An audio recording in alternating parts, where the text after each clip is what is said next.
Madam మీరు చాలా అందంగా ఉన్నారండి. థ్యాంక్ యూ అన్నా. ప్రసాద్ మేడం. ఓకే ప్రసాద్ అన్నా. Only Prasad madam. చాలా సింపుల్ నేమ్ అన్నా. మేడం ప్రసాద్ ఈజ్ ఓకే, అన్న ఈజ్ నాట్ ఓకే. ఎందుకు? 6 months బ్యాక్ ఒక అమ్మాయి ఇలాగే అన్నయ్య అని పిలిచి అన్నం లేకుండా చచ్చిపోయింది మేడం.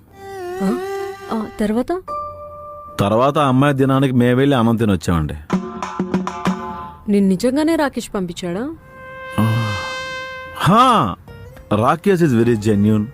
కొంచెం వర్క్ చేసినా ఎక్కువ అప్రిషియేట్ చేస్తాడు అండ్ అమ్మాయిలకి చాలా కేర్ తీసుకుంటాడు. Yeah, nice guy. మీరేం చదువుకున్నారు? 9th pass madam. 10th class summer కోచింగ్లో ఆపేశానండి. చదువుకొని ఉంటే మీరు మాలాగే మంచి జాబ్ చేసుకునే వాళ్ళు కదా. అంటే మా ఇంటి ఎదురుగా ఒకడు బాగా